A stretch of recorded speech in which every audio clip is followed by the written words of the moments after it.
Shalom saudara yang kasih dalam Tuhan, kita bertemu dalam program selanjutnya saudara yang kasih dalam Tuhan. Banyak orang yang bertanya kepada saya, bagaimana kamu bisa bicara dengan Tuhan, bagaimana kamu bisa mendengar suara Tuhan. Tapi ada juga ngomong gini, apa kemungkinan kamu salah dengar, itu kemungkinan suara setan atau suara hatimu gitu. Nah, saudara, besok pagi saya akan khotbah tentang 7 cara Allah berbicara. Apa saudara? 7 cara. Ada berapa saudara? 7 cara Allah berbicara. Saya datang, saya maju ke mimbar. Waktu itu Tuhan bicara sama saya. Tuhan bicara apa? Siapa yang punya magic, ilmu hitam, dan semua yang punya jimat-jimat, silahkan keluarkan ilmu kalian semua. Waktu itu saya disuruh Tuhan ngomong gitu, Tuhan, ini suaramu atau bukan? Kalau ini bukan suaramu, jadi sate, betul saudara? Tapi Tuhan berkata, katakan aja. Waktu itu saya berkata, baik, saya sampaikan. Ada suara, Daud, Daud, Daud, Daud. Langsung saya buka mata. Saya buka mata. Suara apa ini? Saya lihat jendela, lihat semua. Buka mata gini. Daud, Daud, Daud, Daud, Daud. Jutaan manusia menantimu. Engkau akan berkhotbah. Tuhan, kalau engkau ini bicara, saya buka mata. Wah, sadar saya, itu Tuhan benar, saudara. Bukan lampu senter lagi, saudara. Atap hilang, saudara. Daud, Daud, Daud. Jutaan manusia menantimu berkhotbah. Tuhan, aku tidak bisa khotbah. Aku nyanyi tidak bisa, khotbah tidak bisa. Di kelas paling goblok. Gimana ya Tuhan? Tuhan bicara sama saya, aku tidak cari orang pandai dan tidak cari orang bodoh, tapi aku mencari orang yang mau untuk kupakai. Saya ngomong sama Tuhan, Tuhan, daripada tidak ada yang pakai aku, pakailah. Waktu saya doa, Tuhan bicara, Daud, ada apa Tuhan? Sudah waktunya kamu pulang ke rumah Bapa. Hah? Mati? Saya ngomong sama Tuhan, Tuhan, kalau kiranya umurku diperpanjang sesaat saja, aku melayani Engkau sampai akhir hidupku. Tuhan berkata, sudah yakin. Tiba-tiba Tuhan bicara sama saya, Daud, suruh dia bangkit, berdiri, lompat. Hah? Langsung saya ngomong ini, Tuhan, ini suaramu atau bukan ini? Ini kalau bukan, habis didoain mati masuk penjara. Jadi belum praktek udah mati, masuk penjara dulu ini, orangnya udah mati dulu. Didoain mati gimana? Saya bingung. Kalau saya tidak melangkah, kuasa itu tidak bekerja. Tapi kalau melangkah, kalau sembuh, kalau masuk penjara gimana? Saya ambil keputusan. Ya udahlah, kalau mau masuk ke penjara nasib udah. Saya doa, Anda percaya Yesus sembuh. Waduh, yang doain aja takut gimana lah? Tak bangkit, tak suruh berdiri, tak lempar. Saya dalam hati saya, oh Tuhan, kehendak-Mu yang jadi. Dia berdiri, enggak mati, sembuh. Langsung dokter datang, perawat datang, cek sembuh. Dan Tuhan bicara sama saya, dengan tanda salib inilah kamu akan menang.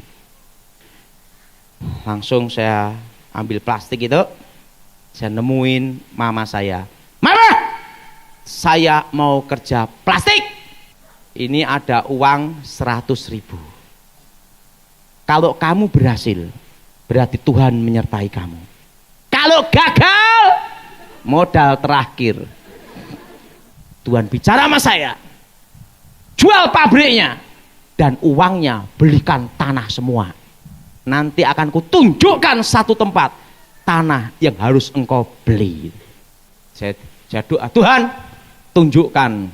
Aku ingin tahu apa yang harus aku lakukan. Tuhan beritahu saya, belilah tanah di lokasi ini, pinggir kota Solo, pinggir jalan semua. Dan ingat, dengan tanda ini engkau akan menang. Sang Tuhan beritahu saya, jangan di atas 1.500, tapi di bawah 1.500, pinggir jalan semua, kamu beli. Tiba-tiba Tuhan perintahkan sama saya suruh jual pabrik itu. Karena saya mau fokus pelayanan. Setelah saya jual pabrik, Tuhan bicara sama saya, belilah tanah yang tempatku tunjukkan untukmu. Itu berkat yang kuberikan padamu.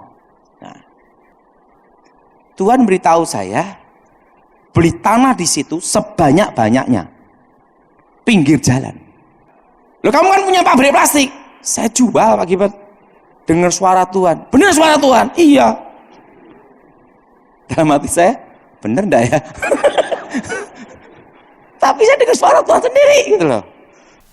Tuhan bicara sama saya, Daud, ada apa Tuhan? Keluar dari kota ini. Hah? Waduh, alasannya apa Tuhan? Keluar. Huh? Waduh. Kapan aku harus keluar Tuhan? Hari ini juga. Tiba-tiba waktu ngerapin, Tuhan bicara lagi. Beli bahan makanan sebanyak-banyaknya, simpan. Tuhan bicara, setelah engkau keluar dari kota itu, malam ini juga aku akan menginjakkan kakiku di Jogja, laut bergelora. Tuhan bicara sama saya, pergi ke Kalimantan. Di mana Tuhan? Itu waktu sekolah Alkitab tuh. Engkau akan kulatih berperang. Langsung Tuhan bicara sama saya, Daud, katakan yang punya ilmu santet, yang ngirim ketua panitia suruh ngirim ke kamu. Wah, saya gini, Tuhan, ini baru perang ini. Perang Dayak Madura. Tapi kamu katakan, perang ilmu, bukan fisik, bukan badan. Jadi silahkan kirim ilmu kalian, tapi bukan perang fisik, bukan adu jotos atau adu pedang, tapi perang ilmu, perang roh. Terus 96, 97, 98, saya mendapat suara Tuhan, pesan Tuhan khusus. Dan Tuhan bicara sama saya jelas sekali. Indonesia akan dipulihkan Tuhan 25 tahun. Anginnya akan datang 2018. Ini akan saya memberitahu apa yang terjadi tahun ini. Anginnya akan datang 2018, 19, dan badainya akan datang 2020. Dan Indonesia stagnat bulan 6, bulan 7 menuju tahun 2023. Suatu kali tahun 95 Tuhan bicara sama saya ngomong gini, jutaan manusia mendengar khotbahmu. Dan keempat penjuru mata angin Indonesia akan mendengar dan melihat engkau berkhotbah. Waktu tahun 95 saya berpikir itu tidak mungkin. Bagaimana jutaan? Bagaimana saya khotbah antar gereja sampai mati juga tidak bisa. Adalah. Waktu itu saya tidak ngerti apa itu suara Tuhan. Bahwa nanti jutaan manusia mendengar khotbahmu. Dan keempat penjuru mata angin akan mendengar melihat engkau berkhotbah. Saya tidak ngerti itu apa. Shalom saudara yang kasih dalam Tuhan. Kita bertemu dalam program selanjutnya saudara. Saudara yang kasih dalam Tuhan, banyak orang yang bertanya kepada saya, bagaimana kamu bisa bicara dengan Tuhan? Bagaimana kamu bisa mendengar suara Tuhan? Tapi ada yang juga ngomong gini, apa kemungkinan kamu salah dengar? Itu kemungkinan suara setan atau suara hatimu gitu. Saudara yang kasih dalam Tuhan, akan saya bicarakan pada program ini, bagaimana kita mendengar suara Tuhan. Banyak orang Kristen yang percaya Tuhan Yesus hanya puas pada waktu dia berbahasa roh. Sampai berbahasa roh gini, gitu tuh. Ada juga yang puas kalau dia itu bernubuat, hanya nubuat gini. Demikian firman Tuhan. Dengar itu toh. Dan ada juga yang puas, hanya cukup didoain pendeta. Banyak semua orang Kristen hanya puas sampai demikian aja. Saudara, kita akan membahas tema hari ini yaitu tentang hubungan dengan Allah. Dan temanya adalah sepatah kata raja, semalam-malaman dengan Tuhan. Saudara yang kasih dalam Tuhan, saya beritahu pada saudara, apapun masalah saudara, apapun problem saudara, apapun yang saudara alami, saudara cukup mendengar satu kata dari Tuhan, yaitu Tuhan berfirman, ya, maka semua masalah saudara, segala problem saudara, semua diselesaikan. Amin. Nah, saudara yang kasih dalam Tuhan, mari kita buka dalam kitab Mazmur pasal 24 ayat 1 sampai dengan ke-7. Kitab Mazmur pasal 24 ayat 1 sampai dengan ke-7. Tuhanlah yang empunya bumi serta segala isinya, dan dunia serta yang diam di dalamnya. Sebab dialah yang mendasarkannya di atas lautan dan menegakkannya di atas sungai-sungai. Siapakah yang boleh naik ke atas gunung Tuhan? Siapakah yang boleh berdiri di tempatnya yang kudus? Orang yang bersih tangannya dan murni hatinya, yang tidak menyerahkan dirinya kepada penipuan, dan yang tidak bersumpah palsu. Dialah yang akan menerima berkat dari Tuhan dan keadilan dari Allah yang menyelamatkan dia. Itulah angkatan orang-orang yang menanyakan dia, yang mencari wajah-Mu, ya Allah Yakub. Angkatlah kepalamu, hai pintu-pintu gerbang, dan terangkatlah kamu, hai pintu-pintu yang berabad-abad, supaya masuk Raja kemuliaan. Saudara yang kasih dalam Tuhan, kalau kita perhatikan dan kita katakan, siapakah yang boleh naik ke gunung Tuhan? Ini bicara tentang masalah gunung, yaitu bicara bagaimana tentang kemuliaan Tuhan. Kalau kita perhatikan ayat ini, kita akan melihat bagaimana pada waktu Musa ada di gunung Sinai, bagaimana waktu Musa menghadap Allah Yahweh. Saudara kasih dalam Tuhan, banyak di antara kita orang Kristen yang menerima Yesus sebagai Tuhan dan Juru Selamat, tidak sampai naik ke gunung Tuhan, tetapi hanya cukup ada di lereng, yaitu puas sampai ada di situ saja. Saudara, pada waktu saya sekolah Alkitab, saya melayani Tuhan, saya percaya bahwa Allah yang saya sembah itu bisa bicara. Itu simpel aja. Saya beritahu, Allah yang kita sembah bukan Allah yang bisu, yang tidak bisa ngomong, yang hanya Saya beritahu, Allah yang kita sembah adalah Allah yang bisa bicara, Allah yang ingin selalu menuntun umatnya, Allah yang ingin supaya umatnya lebih dalam mengenal dia. Saudara yang kasih dalam Tuhan, pada waktu saya menerima Yesus sebagai Tuhan dan Juru Selamat, waktu itu saya mengambil keputusan untuk datang kepada Tuhan, untuk mencari Tuhan sungguh-sungguh. Waktu itu saudara, saya berdoa berbahasa roh. Dulu terus terang, kalau saya berbahasa roh, orang tidur aja bisa bangun, saudara. Karena apa? Saya dulu kalau berbahasa roh itu bisa gini, gitu. Pokoknya saudara, kalau saya udah berbahasa roh, itu bisa orang yang tetangga tidur bisa bangun, bisa terbalik gitu saudara. Nah, karena apa? Waktu itu saya punya prinsip, wah kalau saya doa itu harus kenceng, harus seperti wah gitu saudara. Nah, juga saudara, saya juga punya temen, kalau doa juga gini saudara. Kayak puisi saudara. Oh Tuhan, wajah-Mu itu luar biasa. Senyummu ada ya, seperti senyum Pepsodent gitu saudara. Dan pokoknya puisi-puisi. Nah, suatu kali saudara, saya membaca ayat ini pada waktu saya kelas 1 sekolah Alkitab. Saya mengambil keputusan pada waktu Yesus menemui saya pertama kali. Saya percaya bahwa dia bisa bicara pada saya. Dan setiap pergumulan saya, setiap persoalan saudara saya, hanya cukup sepatah katanya dia aja, yaitu diam ya, maka semua masalah saya selesai. Karena itu saya ambil keputusan sekolah Alkitab itu untuk berdoa di loteng atas sekolah Alkitab di Inteos. Saya berdoa. Nah, pada itu saya berdoa, tapi doa saya itu doa untuk kenceng-kencengan. Kenapa kenceng-kencengan? Karena teman-teman saya itu banyak yang ikut doa juga. Pada waktu di samping berbahasa sikra malam-malam, yang sana lagi tidak mau ketinggalan, saudara. Sikra malam sandal jepit gitu, saudara. Yang di sana tambah kenceng. Nah, akhirnya saya ada kira-kira ada bertiga sama teman saya. Waktu itu saudara, ada suatu lemparan, macuing dor. Saya ngomong sama teman saya, itu kemungkinan Roh Kudus yang datang. Semakin saya berdoa terus berbahasa kencang, tiba-tiba ada lemparan yang kedua. Dor. Sang teman saya ngomong, aneh ya, kita kak doa kak dador-dador terus. Nah, dikira teman saya itu adalah Roh Kudus yang datang dengan apinya. Akhirnya lampu dinyalai, ndak taunya batu bata sebesar ini. Karena apa? Tetangga merasa terganggu, akhirnya melempari batu bata, saudara.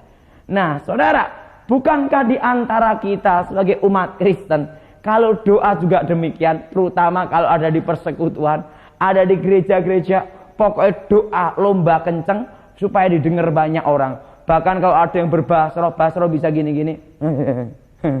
Seperti orang kedinginan.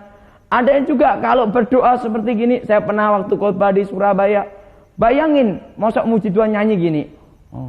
Oh Tuhan, gini. Jadi seperti orang yang saya kira, ini orang ini gini atau gini. Saya beritahu, itu bukan sesat tapi ekstrim, saudara. Saya beritahu, saudara, Tuhan adalah Allah yang maha kuasa, yang lembut dan tertib, saudara. Nah, saudara, pada waktu saya sekolah Alkitab itu, saya betul-betul sampai berdoa 3 jam, 4 jam, sampai 6 jam. Saya berdoa bahasa roh kenceng-kenceng. Tetapi yang datang kok kenapa batu bata gitu, saudara. Saya doa batu bata dari tetangga, saudara. Saya berdoa pada Tuhan. Tapi tiba-tiba ada suatu suara Tuhan. Tuhan bicara sama saya ngomong demikian waktu sekolah Alkitab kelas 1. Kalau engkau saat ini tenang, maka aku akan berbicara padamu. Dan Tuhan ngomong gini, selama engkau ini berdoa, banyak minta terus, tapi tidak pernah memberi waktu Tuhan untuk berbicara. Bukankah dalam kehidupan kita ini doa, ngomong terus, tetapi tidak memberi kesempatan kepada Tuhan untuk berbicara. Betul, saudara? Misalnya kita berdoa, saudara, oh Tuhan, pimpinlah langkahku gini. Amin. Nah, itu sudah selesai. Tuhan itu kan juga seperti saya beritahu, Tuhan itu Allah yang sopan, Allah yang tertib. Kalau saya ngomong, saudara ngomong, siapa yang mau dengerin? Demikian, kalau Tuhan ngomong, kita ngomong, siapa yang mau dengerin? Karena itu Tuhan menunggu waktu kita supaya kita siap untuk menunggu suaranya. Ini saudara yang kasih dalam Tuhan, bagaimana supaya kita mengenal suara Tuhan? Bagaimana kita bisa mencari Tuhan? Bagaimana supaya kita ini dekat dengan Tuhan? Saya beritahu, banyak orang hanya puas sampai di lereng. Banyak orang hanya puas mendapat bahasa roh. Banyak orang hanya puas mendapat karunia nubuat. Banyak orang puas kalau dia mengalami mujizat. Tapi Tuhan mengendaki kita lebih jauh, lebih dalam. Itu adalah orang-orang yang hanya di lereng, puas hanya di lereng gunung Tuhan. Kalau kita perhatikan pada waktu Musa dan bangsa Israel berkumpul, saudara, tiba-tiba Tuhan memanggil kepada Musa, memanggil bangsa Israel. Tetapi bangsa Israel ngomong apa? Hei Musa, kami tidak berani menghadap yang Allah yang maha kuasa. Nanti kami mati. Karena apa? Bangsa Israel merasa puas. Hanya apa? Merasakan mujizat, merasakan nubuat, merasakan berkat. Tapi apakah Musa berhenti sampai sedemikian rupa? Saya beritahu, Musa dia tetap mendaki sampai gunung Tuhan. Yaitu dia naik ke atas gunung itu, menghadap Allah, dan terdengar suara, akulah Allahnya Abraham, Allahnya Ishak, Allahnya Yakub. Dan Musa dipilih Tuhan untuk memimpin bangsa Israel. Saya beritahu saudara, Allah manggil dia ke gunung Sinai dan memimpin bangsa Israel, memanggil kembali ke gunung Tuhan. Demikian saat ini sebenarnya Allah mengundang saudara untuk datang ke hadapan tahtanya, untuk datang menghadap bagaimana Tuhan ingin saudara menjadi sahabatnya, seperti Abraham menjadi sahabat Allah. Dalam Injil Yohanes dikatakan, kamu bukan lagi sebagai hamba, tapi sebagai sahabatku. Karena seorang hamba tidak tahu apa yang jadi maksud tuannya, tetapi saudara, seorang sahabat tahu apa yang dikehendaki sahabatnya. Saya beritahu saudara, Tuhan ingin kita ini bukan hanya sebagai hamba, tapi Tuhan ingin kita sebagai sahabatnya. Karena itu saudara, kemungkinan saudara hanya puas sampai di sini aja, puas hanya cukup di gereja, puas menikmati bahasa roh, puas menikmati mujizat, puas sampai ada di lereng gunung Tuhan. Tapi saudara tidak masuk sampai lebih dalam untuk mengenal Tuhan. Padahal kalau saudara mengenal Tuhan, Alkitab berkata, kita baca kembali saudara, Alkitab berkata demikian saudara, orang yang bersih tangannya dan murni hatinya, dialah yang akan menerima berkat dari Tuhan dan keadilan dari Allah yang menyelamatkan dia. Dikatakan, dialah yang menerima berkat Tuhan.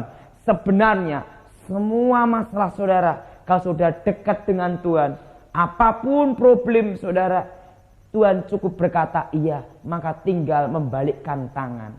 Terus terang, saya ini tidak bisa berkhotbah saudara. Saya dulu tidak bisa bicara, ngomong-ngomong apa juga bingung. Bayangin sekolah Alkitab ranking 4, muridnya aja tinggal 4. Pada waktu saya latihan khotbah saudara, di tempat-tempat guru-guru saya sekolah ngomong gini, teman saya juga ngomong, kakak kelas saya ngomong gini, Daud, khotbah kamu itu memang bagus, tapi alangkah baiknya kalau kamu tidak khotbah. Karena apa? Terus terang saya itu khotbahnya amburadul saudara, tidak bisa. Tapi saya tidak berhenti sampai demikian. Saya mengambil tekad, saya mengambil keputusan bahwa saya harus mengenal Allah yang saya sembah. Saya harus mengenal Allah. Saya beritahu, kekristenan jangan hanya cukup mengenal karya cipta Allah aja. Kekristenan hanya jangan mengenal bagaimana langit dan bumi diciptakan. Tapi tanpa saudara mengenal pribadi Tuhan, semua itu sia-sia. Saya beritahu, yang Tuhan kehendaki saudara bukan hanya mengenal dia sekilas kata, seperti sekilas info. Tapi Tuhan ingin saudara, dan Tuhan menghendaki saudara untuk mengenal dia lebih dalam. Kalau saudara mengenal dia lebih dalam, dia cukup berkata kepada saudara, ya, aku mendengar doamu. Semua apapun masalah saudara, apapun problem saudara, semua akan teratasi dan sukses semua. Demikian saudara, pada waktu saya sekolah Alkitab, saya mengambil keputusan, saya berdoa. Tapi terus terang saya ada dosa yang menghambat saya untuk mengenal Tuhan. Karena apa? Alkitab berkata, orang yang bersih tangannya dan dikatakan mulutnya yang harus jujur, tidak menyerahkan ke penipuan. Pernah suatu kali di tempat saya sekolah, di sekolah Alkitab di Solo, saudara, itu ada peraturan. Demikian peraturannya, saudara. Mangga ini atau buah-buahan ini, kalau jatuh itu bagian kalian semua. Ingat, tidak boleh memetik buah itu. Ingat, memetik buah itu. Nah, saudara, demikian saudara dikatakan, kalau siapa yang memetik buah itu katanya buah terlarang. Itu akan kena hukuman skors. Bisa 1 semester masih kena potongan uang 25.000. Jadi itu adalah buah yang termahal di dunia. Nah, pada waktu mendapat peraturan itu saya mendengar.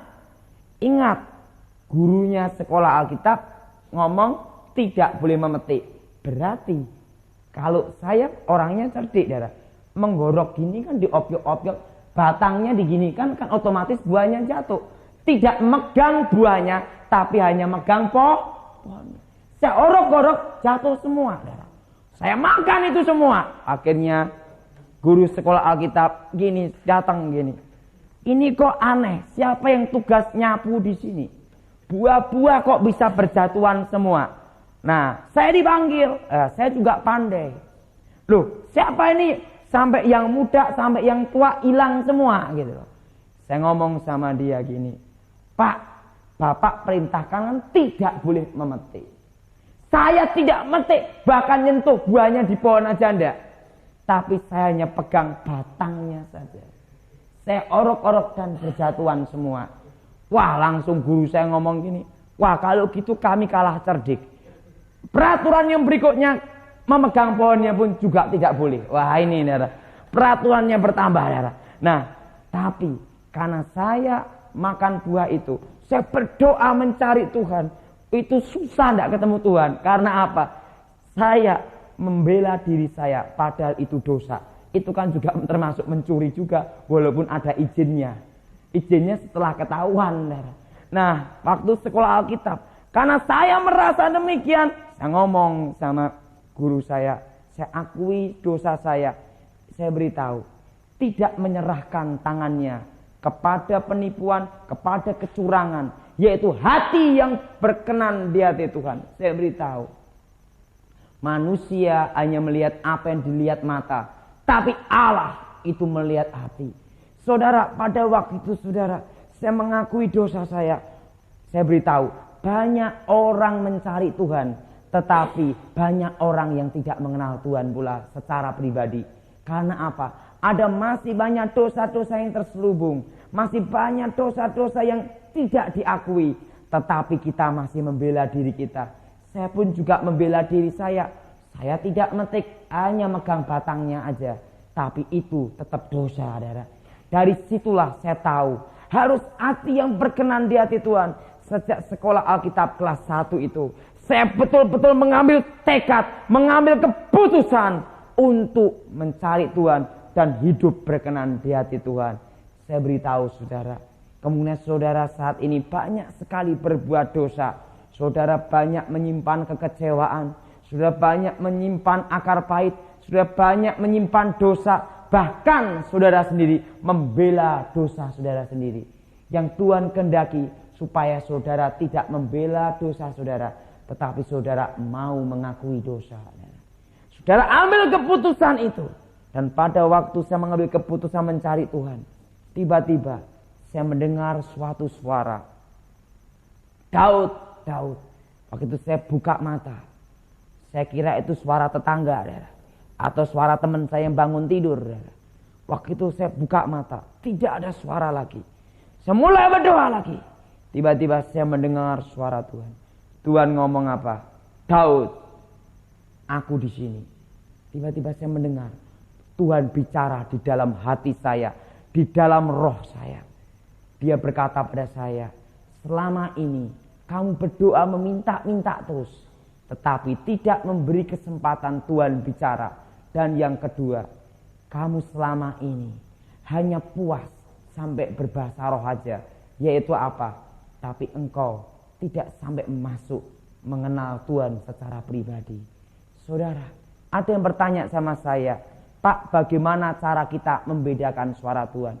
Itu tergantung hubungan kita dengan Tuhan. Tergantung hubungan pribadi kita dengan Allah.